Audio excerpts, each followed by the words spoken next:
এবং এর যেদিন এই ঘটনা ঘটেছে তার পরের দিনও আরেকটা ঘটনা ঘটেছে, তার পরের দিনও আরেকটা ঘটনা ঘটেছে।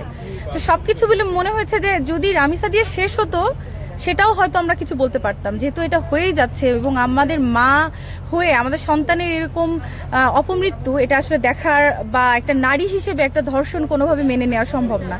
এই জন্যই আমাদের গ্লো উইমেন থেকে, যেখানে উইমেন হেলথ অ্যান্ড হাইজিন নিয়ে আমরা কাজ করি, এর সাথে উইমেন এম্পাওয়ারমেন্ট নিয়ে কাজ করি, আমরা উইমেন সেফটি নিয়ে কাজ করি, সেখানে এরকম একটা ঘটনা দেখে আসলে চোখ বন্ধ করে রাখার মতো কোনো কিছু নেই।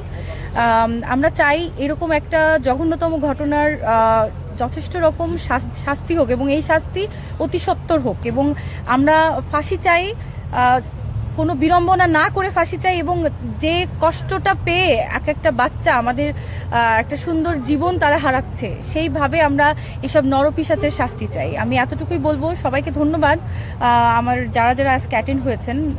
এত সুন্দর করে আমরা মানববন্ধন করেছি, আমাদের দেশের জাতিসংগীত করে আমরা মানববন্ধন করেছি, দেশের সুরক্ষা এবং শান্তি রক্ষার্থে আমি সবার কাছ থেকে চাইবো যে এই নরপিশাচদের শাস্তি হোক এবং আমরা আরো প্রতিবাদ করি এরকম কোনো ঘটনা যেন ভবিষ্যতে না ঘটে। অবশ্যই আমরা বিচার দাবি করছি, কিন্তু আমি বলবো যে আমাদের দেশে এই আইনে যে ফাঁক ফোকর রয়েছে, এই আইনটাকে যারা আইন প্রণয়তা আছেন বাংলাদেশে তাদের দৃষ্টি আকর্ষণ করছি, সরকারের দৃষ্টি আকর্ষণ করছি, এমনভাবে আইনটা প্রণয়ন করা হোক যাতে কোনো ফাঁক ফোকর দিয়ে খুনি ধর্ষণকারী পালিয়ে যেতে না পারে। আপনারা জানেন বাংলাদেশে যেই লোমহর্ষজনক ঘটনাটি ঘটেছে রামিসার বিষয় নিয়ে, আমরা সেই প্রতিবাদে গ্লো উমেন মিষ্টির আমন্ত্রণে আমরা সর্বস্তরের নারীরা এসেছি, পুরুষরাও এসেছেন আমাদের সাথে আজকে এই আলতাবালি পার্কে প্রতিবাদ জানাবার জন্য।